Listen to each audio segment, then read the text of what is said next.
Shalom. Selamat pagi Bapak Ibu yang terkasih di dalam Tuhan kita Yesus Kristus. Kita bersyukur atas kebaikan yang Tuhan telah anugerahkan dalam setiap kehidupan kita. Dan pada pagi hari ini kita juga bersyukur atas waktu dan kesempatan yang Tuhan berikan. Sebagaimana biasa kita akan memulai ibadah kita pada pagi hari ini. Oleh sebab itu Bapak Ibu Saudara, mari arahkan hati dan pikiran kita untuk menyembah Tuhan. Kita akan menyanyikan puji-pujian kita pada pagi hari ini. Oleh karena itu, mari Bapak Ibu Saudara, kita nyanyikan satu pujian. Ku tidak takut.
hidup yang Tuhan anugerahkan bagi kami seluruh jemaat Tuhan yang ada di GKI Majalaya ini Tuhan. Terima kasih Tuhan atas waktu dan kesempatan yang Tuhan berikan pada pagi hari ini. Kami bersyukur Tuhan karena Tuhan selalu menolong, menyertai, menjaga setiap anak-anak Tuhan yang ada di GKI Majalaya ini Tuhan. Oleh karena itu Tuhan, kami bersyukur dalam kesempatan pada pagi hari ini kami boleh masih diizinkan untuk menjalankan ibadah online pada pagi hari ini Tuhan. Semua itu oleh karena kebaikan, kemurahan yang daripada Tuhan.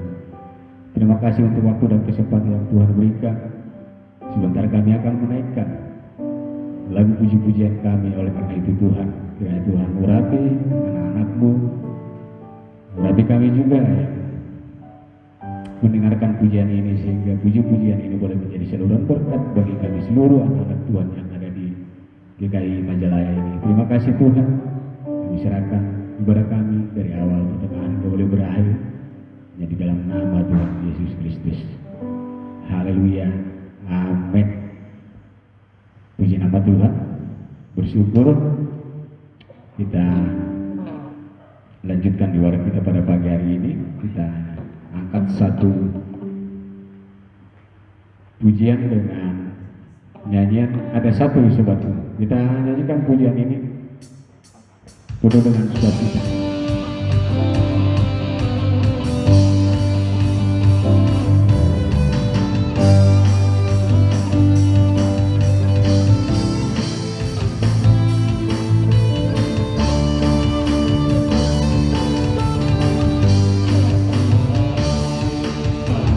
Satu sobatku yang setia, tak pernah dia tinggalkan diriku. Di waktu aku susah, waktu sendirian, dia selalu menemaniku. Namanya Yesus, namanya satu sobatku yang setia, tak pernah dia tinggalkan diriku.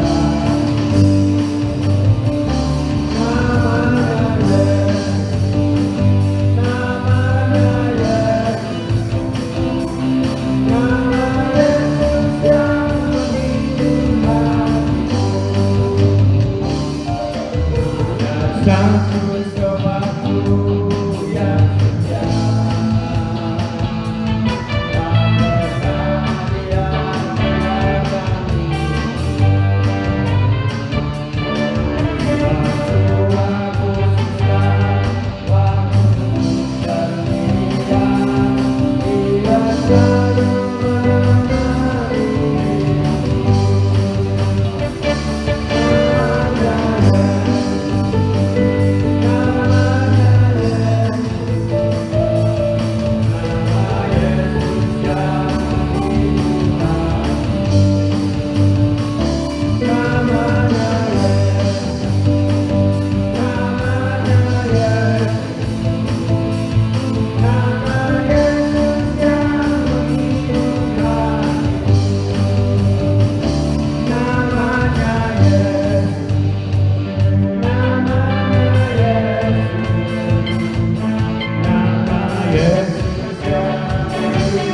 Kita akan mendengarkan firman Tuhan untuk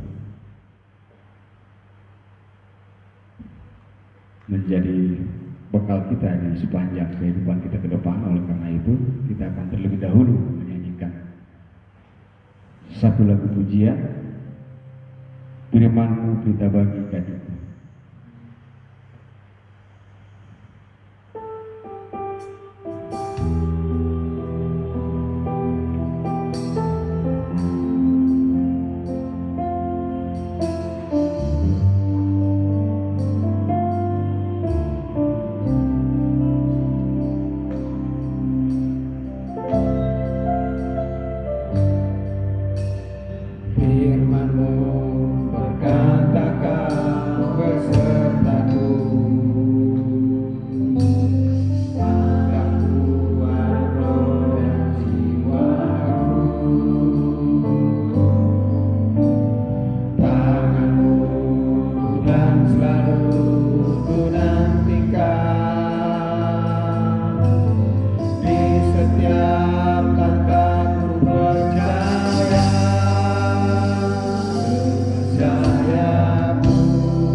saat ini ku mengangkat aku berserah, kau menentukan, kau yang ku sembah, Yesus Rajaku.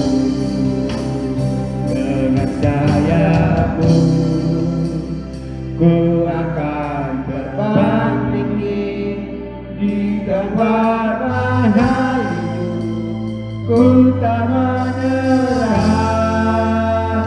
kau kekuatan dan perlindungan bagiku, pertolonganku di tempat maha tinggi, ku mengangkatkanmu, aku berserah, kau menantikan, kau yang ku sembah, Yesusku Rajaku.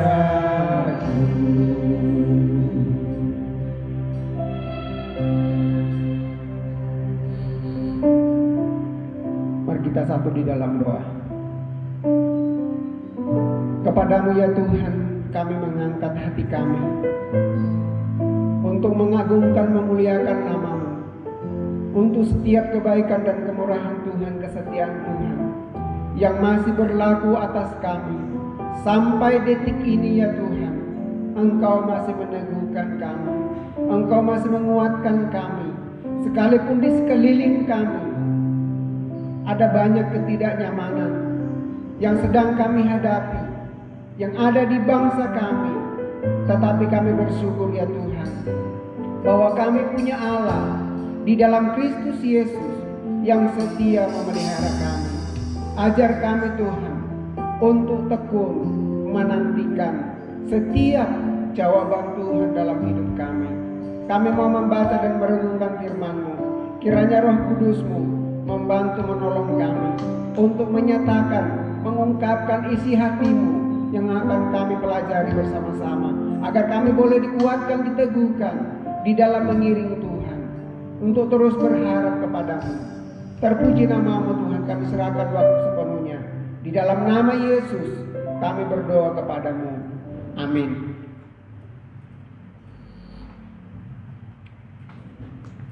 Shalom, jemaat Tuhan yang dikasihi oleh Tuhan Yesus Kristus. Puji nama Tuhan untuk kesehatan yang Tuhan masih anugerahkan kepada kita bersama-sama. Kita boleh ada di minggu ini kembali untuk bisa berkumpul bersama-sama di rumah masing-masing untuk beribadah kepada Tuhan. Kita percaya bahwa kasih setia Tuhan tidak pernah beranjak daripada kita. Mari kita membuka bagian firman Tuhan sebagai renungan kita bersama-sama dari seluruh jemaat Tuhan untuk membuka bagian firman Tuhan, membuka Alkitab kita di dalam Kisah Rasul Roma pasal yang ke-8. Kitab Roma pasal yang ke-8 ayat yang ke-18, saya tidak akan membaca semua. Ayat bacaan kita diambil dari Roma pasal 8 ayat yang ke-18. Saya akan baca hanya ayat 18, 19, ayat yang ke-25, ayat 27 dan 26 dan 27 sampai dengan 28. Kitab Roma pasal yang ke-8 ayat yang ke-18, 19, ayat yang ke-25, 26, 27 dan 28. Bapak Ibu bisa membaca setelah firman Tuhan nanti ini, membaca keseluruhan teks kita sebagai renungan kita bersama-sama pada minggu ini. Firman Tuhan berbunyi demikian. Sebab aku yakin bahwa penderitaan zaman sekarang ini tidak dapat dibandingkan dengan kemuliaan yang akan dinyatakan kepada kita. Sebab dengan sangat rindu seluruh makhluk menantikan saat anak-anak Allah dinyatakan. Ayat yang ke-25. Tetapi jika kita mengharapkan apa yang tidak kita lihat, kita menantikannya dengan tekun. Demikian juga Roh membantu kita dalam kelemahan kita.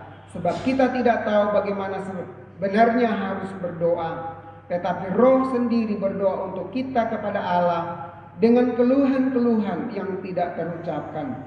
Dan Allah yang menyelidiki hati nurani mengetahui maksud Roh itu, yaitu bahwa Ia sesuai dengan kehendak Allah berdoa untuk orang-orang kudus. Ayat yang ke-28. Kita tahu sekarang bahwa Allah turut bekerja dalam segala sesuatu untuk mendatangkan kebaikan bagi mereka yang mengasihi Dia, yaitu mereka yang terpanggil sesuai dengan rencana Allah. Puji nama Tuhan untuk firman Tuhan yang boleh kita baca bersama-sama. Berbahagialah jemaat Tuhan yang membaca, merenungkan dan melakukan firman Tuhan dalam kehidupan sehari-harinya. Bapak Ibu jemaat yang dikasihi oleh Tuhan, bertekun dalam penantian atau bertekun dalam pengharapan. Menanti adalah suatu pekerjaan yang sangat berat, yang seringkali membuat kita tidak sabar, tidak betah untuk bisa melakukan pekerjaan ini. Lebih baik kita mungkin melakukan pekerjaan-pekerjaan yang berat dan sebagainya daripada kita menunggu menanti.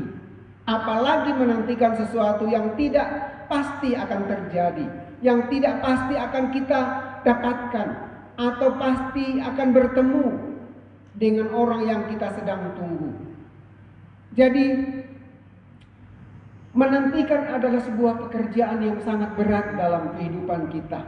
Tetapi firman Tuhan pada pagi hari ini memberikan peringatan kepada kita, memberikan ajaran kepada kita, yaitu melalui tema kita bersama-sama pada minggu ini, bertekun dalam penantian atau bertekun dalam pengharapan. Pengharapan tidak bisa dipisahkan dengan iman. Tidak bisa berdiri sendiri, harus menjadi satu kesatuan. Mengapa? Karena iman itu membuat orang untuk terus berharap atau terus menanti. Dengan sabar untuk menantikan apa yang sedang kita hadapi. Oleh karena itu Bapak Ibu jemaat yang dikasihi oleh Tuhan, hidup bertahan dalam penantian itu menunjukkan sebuah pengharapan kepada kita. Karena pengharapan itu adalah hidup yang merupakan atau bisa membuat kita untuk terus memperoleh kemurahan Tuhan, anugerah Tuhan. Pengharapan adalah hidup yang merupakan penyerahan diri kita kepada Tuhan, akan anugerah, akan keselamatan di dalam Tuhan Yesus Kristus. Rasul Paulus kepada jemaat yang ada di Roma, Paulus menjelaskan kepada jemaat supaya apa? Supaya mereka bertahan di dalam menghadapi segala kesulitan-kesulitan yang sedang dihadapi oleh jemaat pada waktu itu. Karena mereka mengiring Tuhan, karena mereka setia kepada Tuhan, karena percaya kepada Tuhan. Sehingga apa? Akibatnya ketika mereka setia kepada Tuhan, taat kepada Tuhan, justru mereka mendapatkan kesulitan-kesulitan kehidupan. Tetapi Paulus mendorong mereka supaya apa? Mempertahankan iman mereka, menguatkan iman mereka, menyerahkan mereka diri mereka kepada Tuhan. Mengapa kita harus bertahan dalam penantian? Mengapa kita harus bertekun di dalam pengharapan? Pertama kita lihat di sini adalah karena penantian kita bukanlah penantian yang sia-sia. Penantian kita adalah sesuatu yang real, yang nyata, yang nampak, yang pasti akan terjadi. Itulah sebabnya kalau kita melihat di dalam ayat yang ke-18 di situ, Paulus dengan tegas mengatakan bahwa aku yakin. Itulah yang mendorong Paulus untuk bertahan di dalam segala penderitaan yang dihadapi dalam pelayanan. Karena apa? Keyakinannya kepada Allah, keyakinannya kepada Tuhan. Ia yakin bahwa Tuhan akan bersama-sama dengan dia. Kalau kita melihat di dalam ayat yang ke-17 bagian atas sebelum ayat yang ke-18, di situ dikatakan bahwa jika kita adalah anak, maka kita juga adalah ahli waris. Maksudnya orang-orang yang berhak menerima janji-janji Allah. yang akan menerimanya bersama-sama dengan Kristus, yaitu jika kita menderita bersama-sama dengan Dia, supaya kita juga dipermuliakan bersama-sama dengan Dia. Luar biasa firman Tuhan dalam ayat yang ke-17 bahwa hanya bagi mereka yang mengikuti aturan-aturan firman Tuhan yang akan menerima, akan mewarisi warisan Allah. Itu juga akan menjadi pengharapan bagi kita. Jika kita tidak mendapatkan warisan dari orang tua, kita tidak bisa mendapatkan warisan dari siapa-siapa, masih ada warisan yang akan kita peroleh, yang akan kita dapatkan bersama-sama nanti. Inilah yang mendorong Paulus untuk bertekun dalam penantian kepada Tuhan, terus bersandar kepada Tuhan. Kita melihat dalam ayat yang ke-18 di situ dikatakan bahwa sebab aku yakin bahwa penderitaan zaman sekarang tidak dapat dibandingkan dengan kemuliaan yang akan datang. Kemuliaan yang akan dinyatakan kepada kita. Dia membagi dua masa di situ oleh Rasul Paulus. Yang pertama adalah masa sekarang dan yang kedua adalah masa yang akan datang. Ini identik dengan masa pemikiran apokaliptik Yahudi, di mana mereka pada waktu itu sedang menantikan suatu pembebasan, satu hidup baru. Karena apa? Mereka sudah sekian lama di dalam kehidupan kelam, hidup di dalam kegelapan, tidak ada pewahyuan, tidak ada nabi, tidak ada firman Tuhan yang nyata kepada mereka. Mereka ditindas oleh bangsa-bangsa, mereka diperbudak. Mereka hidup dalam penderitaan, dan bangsa Israel sesuai dengan hukum Taurat dengan firman Tuhan bahwa akan mendapatkan sebuah pembebasan. Rasul Paulus mengambil konteks ini, mengambil konsep ini untuk menggambarkan akan makhluk yang menderita. Dan makhluk yang menderita itu menantikan sebuah pembebasan, menantikan sebuah pembebasan untuk lepas dari setiap penderitaan krisis tersebut. Ini yang bisa mendorong. Dan kalau kita melihat di dalam bagian firman Tuhan di sini, Paulus begitu yakin, begitu percaya bahwa penderitaan itu tidak akan membuat ia mengeluh di dalam kehidupannya. Bahkan kalau kita melihat di dalam ayat yang ke-19, 20 di situ dikatakan bahwa seluruh makhluk menderita, hidup dalam krisis karena seluruh makhluk ditaklukkan kepada kesia-siaan. Paulus mengambil sebuah contoh, yaitu wanita yang bersalin, yang menantikan kelahiran bayinya, menantikan kelahiran putranya. Itu yang mendorong untuk terus bertahan penderitaan ini. Kita melihat dalam bagian firman Tuhan di sini, dalam ayat yang ke-20 sampai 23, di mana sekarang bahwa anak-anak Allah juga mengeluh dalam hati mereka sambil menantikan masa yang akan datang untuk membebaskan tubuh ini dari yang fana dan dimuliakan bersama-sama dengan Kristus. Luar biasa. Anak-anak Allah pun tidak luput dari segala penderitaan.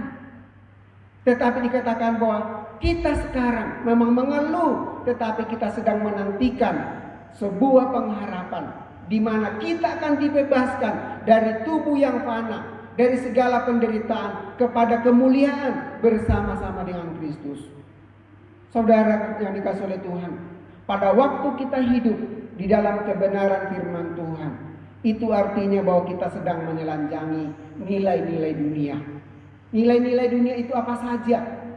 Ada korupsi, ada penyelewengan-penyelewengan, ada perselingkuhan, ada narkoba, ada ketidakpuasan, iri hati dan sebagainya. Itu yang ada di dalam dunia.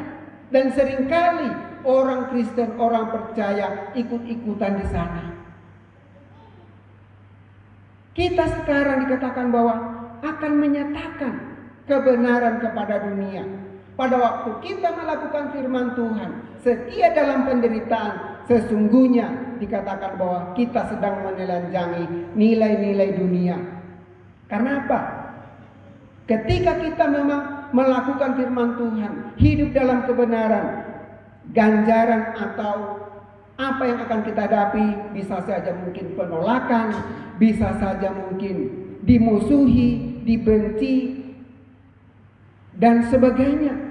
Itu akan menjadi sebuah hal yang nyata yang bisa kita dapatkan ketika kita mengikut Tuhan. Rasul Paulus punya kesaksian. Kalau Bapak Ibu bisa membuka di dalam 2 Korintus pasal yang ke-11 ayat 23 sampai 27 di situ. Di situ Paulus menuliskan pengalaman-pengalaman dia selama dia melayani Tuhan. Ada banyak penderitaan, ada banyak cobaan yang dia hadapi. Seringkali bahaya maut datang menghampiri dia. Seringkali dia diperhadapkan dengan pukulan-pukulan, ditolak, diejek, terombang-ambing di laut dan sebagainya. Apakah Paulus mengundurkan diri? Apakah Paulus berhenti sampai di situ? Tidak, saudaraku. Paulus tetap maju. Mengapa Paulus bisa bertahan? Karena adanya sebuah pengharapan, adanya sebuah penantian yang dia lihat dengan mata iman yang dimiliki di dalam Kristus Yesus. Paulus jelaskan di dalam Roma pasal 5 ayat yang ke-5 bahwa pengharapan itu tidak mengecewakan karena kasih Allah di dalam Kristus Yesus. Saudaraku yang dikasihi oleh Tuhan, pengharapan itu tidak mengecewakan.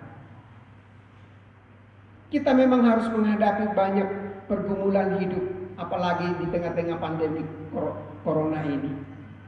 Kesulitan demi kesulitan terus menghampiri kita. Seakan-akan bahwa masalah ini kapan berakhir, seakan-akan tidak akan pernah berakhir dan sebagainya. Tetapi Paulus katakan bahwa pengharapan itu kepada Allah tidak pernah mengecewakan. Teruslah menantikan, bertekunlah dalam penantian di dalam pengharapan. Karena pengharapan kepada Yesus Kristus adalah sesuatu yang nyata, sesuatu yang real, yang akan kita dapatkan nanti. Bukan penantian yang sia-sia. Paulus menguatkan jemaat Roma supaya mereka jangan lemah di dalam iman mereka kepada Tuhan, supaya mereka tetap setia kepada Tuhan. Kita melihat di dalam ayat yang ke-25 di situ, apa yang dikatakan dalam ayat yang ke-25. Tetapi jika kita mengharapkan apa yang tidak kita lihat, kita menantikannya dengan tekun. Kita mengharapkan apa yang tidak kita lihat, maka kita menantikannya dengan tekun. Kita menantikan dengan tekun. Kita akan mengalami sebuah hal yang luar biasa. Kalau kita baca dari ayat 24-25 di situ, itu berbicara tentang pengangkatan.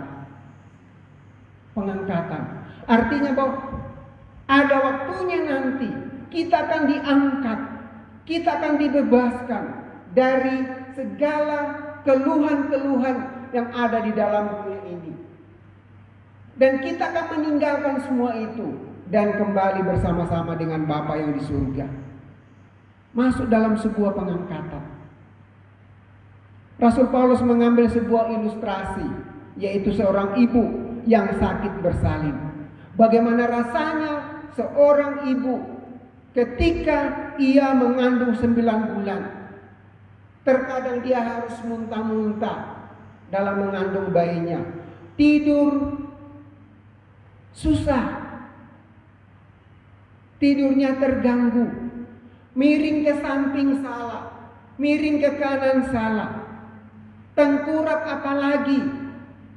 Begitu sulit, begitu susah seorang ibu yang sedang hamil. Tetapi yang paling sakit adalah ketika seorang ibu melahirkan. Kalau anak satu kali mengalami penderitaan, kesakitan melahirkan. Kalau anak 4, berarti 4 kali seorang ibu harus mengalami sakit yang luar biasa ketika melahirkan. Ibu mempertahankan sakitnya, nyawanya demi satu harapan, yaitu melihat kelahiran anaknya ke dalam dunia ini. Pada saat bayinya menangis pertama kali, maka rasa sakit seorang ibu, seorang mama hilang. Sukacita itu menjadi luar biasa. Ada kebahagiaan yang luar biasa yang terpancar di wajahnya. Tak sebanding, tidak sebanding dengan rasa sakit yang harus ditahan selama 9 bulan sampai seorang ibu melahirkan. Inilah gambaran kehidupan orang percaya, kehidupan anak Tuhan di dalam mengiring Tuhan. Bahwa kita sedang menantikan, memang belum kelihatan, tetapi akan menjadi sebuah kenyataan kepada kita. Penantian jemaat, penantian saya tidak sebanding dengan apa yang akan kita peroleh nanti dalam Tuhan, di dalam Kristus Yesus. Karena itu, mari kita tekun dalam menantikan Tuhan, pengharapan kepada Tuhan. Yang kedua, ayat yang ke-23 sampai dengan 25 masih ayat di situ. Mengapa kita harus bertekun dalam penantian? Karena ada Roh Allah yang turut bekerja di dalam hidup kita. Ada Roh Allah, Roh Tuhan. Kita sudah membahas kemarin di dalam kenaikan Tuhan Yesus ke surga, bahwa Tuhan akan mengirimkan Roh-Nya kepada kita, akan memberikan Roh Kudus-Nya kepada kita untuk mendampingi bersama-sama dengan orang-orang percaya. Yesus memang sudah tidak ada lagi bersama-sama dengan kita. Secara fisik, secara tubuh, Yesus sudah tidak ada bersama-sama dengan kita. Ia mengirimkan Roh-Nya untuk bersama-sama dengan kita. Ada 3 hal yang Paulus jelaskan di dalam ayat tersebut. Yang pertama, penderitaan. Yang kedua, pengharapan. Dan yang ketiga adalah Roh Kudus. Adanya penderitaan tanpa pengharapan, mustahil seseorang bisa bertahan. Ketika kita sedang dalam penderitaan, kalau tidak ada pengharapan, mustahil kita bisa bertahan. Karena ada yang sedang kita lihat ke depan, makanya kita bertahan dalam segala kesulitan. Pengharapan pun tidak cukup orang bisa bertahan. Kita membutuhkan bimbingan, pimpinan, kuasa Roh Tuhan, Roh Kudus untuk menolong kita, untuk membantu kita. Roh Kudus yang dijanjikan itu kepada setiap orang percaya akan menyertai untuk dapat bertahan dalam masa penantian yang sedang kita nantikan bersama-sama. Roh yang membangkitkan kekuatan kasih dan ketertiban, bukan roh ketakutan yang kita hadapi. Luar biasa.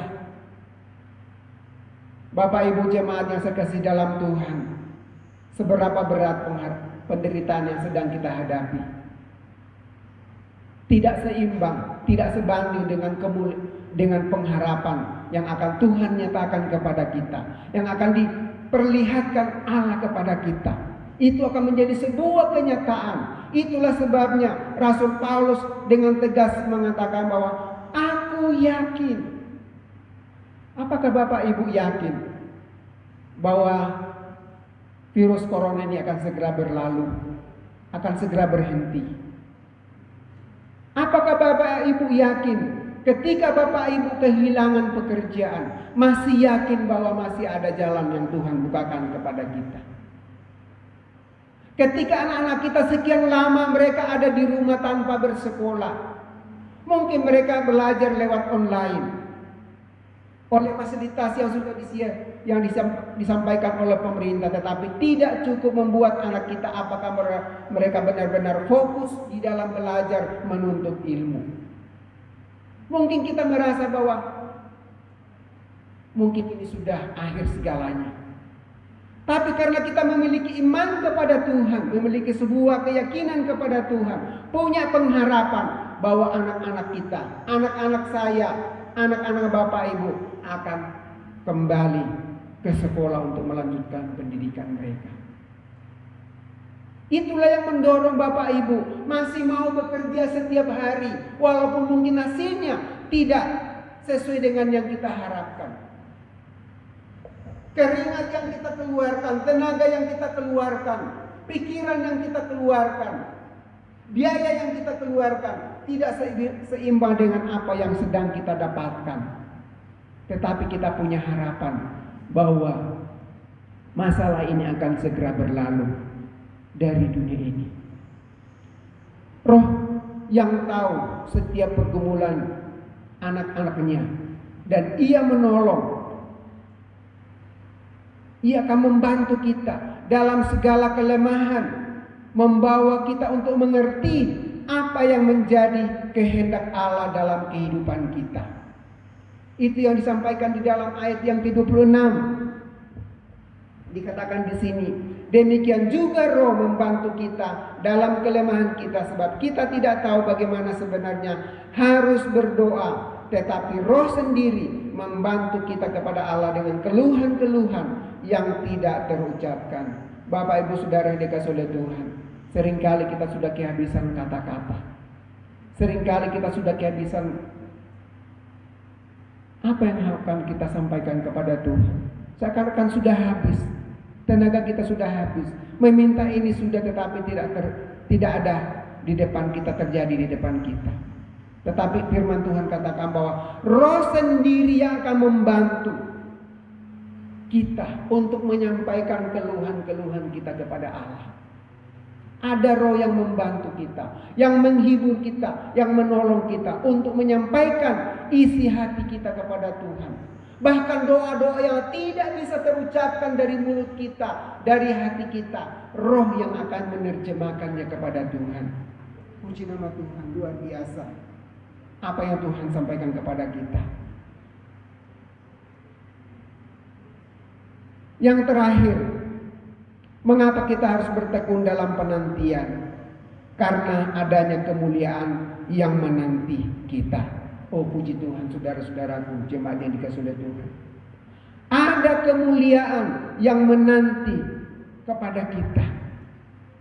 Dalam ayat yang ke-29 sampai 30 di situ, ada 5 rantai yang disampaikan oleh Paulus di situ, yaitu kita dipilihnya. Mereka yang dipilih oleh Tuhan adalah mereka yang dikenal oleh Tuhan.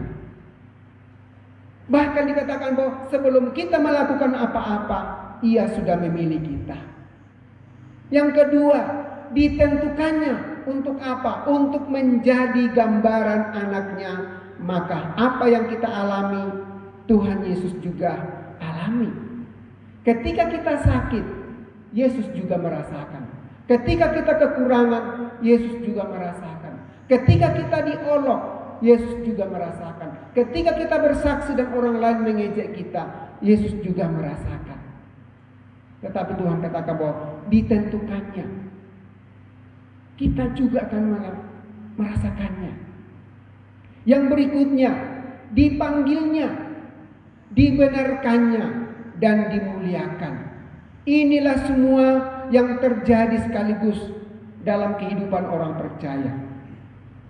Dipilihnya, ditentukannya, dipanggilnya, dibenarkannya, dan dimuliakannya. Itu sekaligus terjadi dalam kehidupan orang percaya. Bagaimana caranya? Itu adalah sepengetahuan Tuhan, dalam kemahakuasaan Tuhan. Tetapi dimuliakan di sini, ini akan kita alami bersama-sama nanti. Karena itu, mungkin untuk sementara waktu kita harus bertahan dulu, bersabar dulu, menantikan akan kemuliaan Tuhan yang akan dinyatakan kepada kita. Ketika kita sakit, kita sudah berusaha untuk berobat tetapi tidak bisa sembuh. Kita sudah mencari dokter yang paling bagus tetapi kita tidak bisa sembuh. Apa yang harus kita lakukan? Kita harus terus bertahan di dalam kehidupan kita.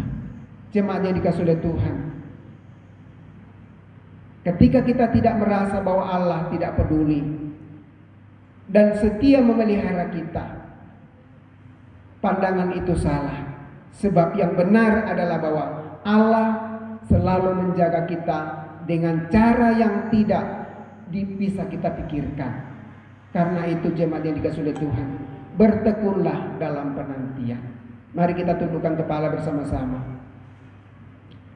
Hari ini Tuhan mengingatkan kepada kita bersama-sama lewat firman Tuhan yang bisa kita renungkan pada pagi hari ini.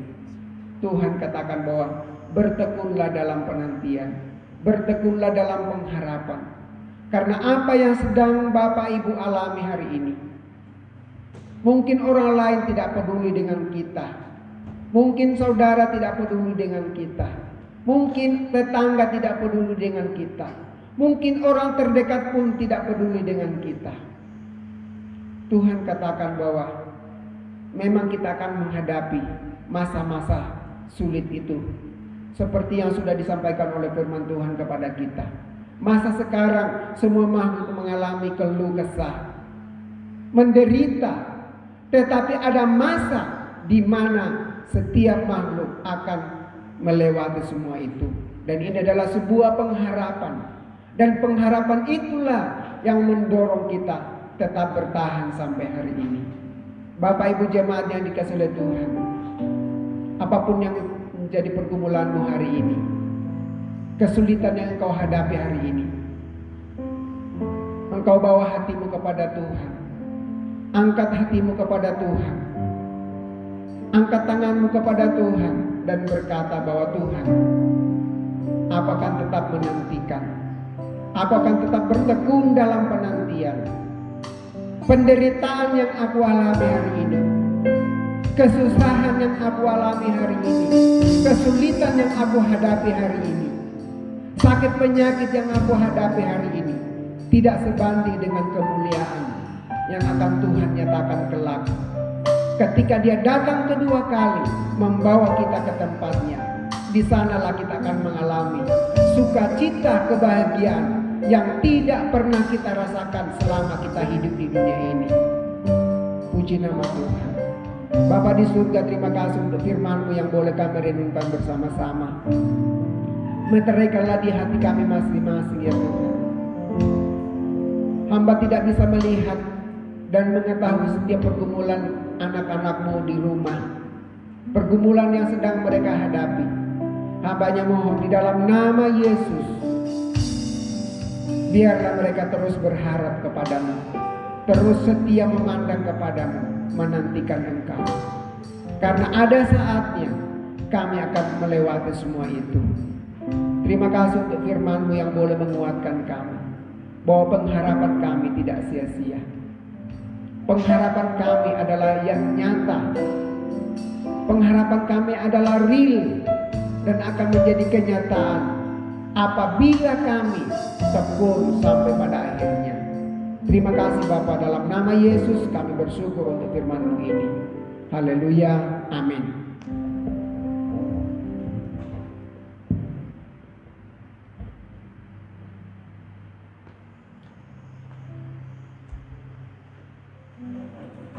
Puji nama Tuhan. Allah adalah sumber damai sejahtera bagi setiap orang yang percaya kepadanya. Oleh karena itu, kita akan akhiri ibadah kita pada pagi hari ini. Kita serahkan seluruh kehidupan kita pada hadapan Tuhan, sehingga hari-hari yang akan kita jalani, kita boleh merasakan berkat kasih anugerah Tuhan di dalam setiap kehidupan kita. Mari kita akhiri ibadah kita pagi hari ini dengan menyanyikan satu pujian, Aku Berserah. Aku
kami mengangkat hati kami dalam ibadah dan penyembahan kami kepadamu. Hamba percaya Engkau melawat setiap anak-anak-Mu yang membawa hidupnya kepadamu dalam ibadahnya pada pagi hari ini. Dan Engkau menjamah mereka dalam setiap pergumulan-pergumulan yang mereka sedang hadapi ya Tuhan. Kami menyerahkan hidup kami ke dalam tangan-Mu, karena hanya Engkaulah yang dapat menolong kami dalam menghadapi setiap perjalanan hidup yang penuh dengan segala pergumulan-pergumulan ini ya Tuhan. Kami berdoa kepadamu pada pagi hari ini Tuhan. Kami mau mendoakan saudara-saudara kami yang sedang bergumul dalam kelemahan tubuh. Kami ingat kekasih kami Bapak Lira. Tuhan Yesus, Kau ulurkan tangan-Mu. Tuhan nyatakan belas kasihan-Mu kepada Bapak Lira, dan jamahlah Bapak Lira dengan kuasa bilur-bilur-Mu. Angkatlah segala penyakitnya dan sembuhkanlah dia dengan kemurahan-Mu Tuhan. Kami berdoa Engkau pulihkan Nelly yang sudah kembali dari rumah sakit dan menjalani pemulihan di rumah. Tuhan akan pulihkan anakmu sempurna supaya dia boleh sehat kembali untuk dapat beraktivitas. Dan kami terus berdoa untuk anakmu Ibu Sulastri yang masih dalam kelemahan tubuh. Kiranya Tuhan akan menguatkan iman Ibu Sulastri, meneguhkan pengharapannya kepadamu, dan memberkati dia untuk terus mengandalkan Tuhan di dalam kelemahannya ya Tuhan. Karena di dalam kelemahan kami, kekuatan Tuhan dinyatakan. Kami berdoa untuk seluruh jemaat dalam pergumulan-pergumulan yang mereka sedang hadapi ke depan ini. Tuhan akan pelihara mereka di dalam kasih dan anugerah-Mu. Tuhan akan membungkus mereka di dalam kuasa bilur-bilur-Mu, sehingga tidak seorang pun dari jemaat-Mu yang akan mengalami paparan virus corona, karena Engkau membungkus mereka dengan kuasa bilur-bilur-Mu. Tuhan akan memberikan daya tahan tubuh yang kuat dan sehat bagi mereka, baik dari anak-anak kami yang masih kecil sampai kepada orang-orang yang sudah lanjut usia. Tuhan akan membungkus mereka semua di dalam kuasa bilur-bilur-Mu ya Tuhan. Tuhan akan memberkati mereka dalam sepanjang minggu yang akan kami jalani. Tuhan memberikan kekuatan, kesehatan kepada mereka dan mencukupkan segala yang mereka perlukan. Tuhan akan menghasilbaikkan apa yang mereka kerjakan dalam sepanjang minggu ini. Tuhan menyertai keluar masuk mereka di dalam kasih dan anugerah-Mu ya Bapa. Akhirnya kami berdoa Tuhan memberkati bangsa kami ini. Tuhan tolong saudara-saudara kami yang masih terbaring, entah itu karena terpapar virus corona, entah karena penyakit lain. Kami mohon Tuhan akan mengulurkan tangan-Mu, menyembuhkan mereka. Kami berdoa Tuhan menolong saudara-saudara kami yang sedang menghadapi pergumulan-pergumulan yang berat. Kami tidak tahu pergumulan apa yang berat yang mereka sedang hadapi. Kami mohon Tuhan hadir dalam kehidupan mereka dan melawat mereka, memberi jalan keluar untuk setiap pergumulan yang mereka sedang hadapi pada saat ini. Berkati bangsa dan negara kami ini Tuhan, secara khusus untuk pemerintah kami dalam mengatasi kesulitan, baik kesulitan ekonomi yang sedang kami hadapi karena corona ini. Juga kami berdoa untuk saudara-saudara kami yang sedang terpapar corona, supaya Tuhan memberikan daya tahan tubuh yang kuat bagi mereka. Dan Tuhan juga tolong para medis yang menangani mereka, berikan mereka kekuatan, kesehatan. Tuhan jaga lindungi mereka supaya mereka tidak terpapar oleh penyakit yang mereka sedang tangani. Tuhan lindungilah mereka semua, dan tolonglah seluruh bangsa kami menyadari Tuhan untuk bisa mengikuti protokol kesehatan yang dianjurkan oleh pemerintah, supaya kami semua belajar untuk berdiam diri di rumah, agar kami tidak menyebarkan virus kepada orang lain melalui kehidupan kami ya Tuhan. Ajarlah kami untuk belajar taat kepada pemerintah kami demi kesehatan dan kebaikan kami semua. Terima kasih Tuhan. Akhirnya saudaraku, kasih karunia dari Allah Bapa, anugerah dari Yesus Kristus, pimpinan penyertaan dari Roh Kudus memberkati saudara hari ini sampai Tuhan Yesus datang pada kali yang kedua, menyambut kita semua, saleh-salehnya kita didapati semua tetap dalam kesetiaan. Amin. Demikian ibadah kita pada hari ini, dan kita akan bertemu kembali pada minggu depan dalam ibadah ibadah online tetap pada jam 9 di akun kita di Facebook, akun GKII Majalaya. Tuhan Yesus memberkati kita semua. Selamat hari Minggu.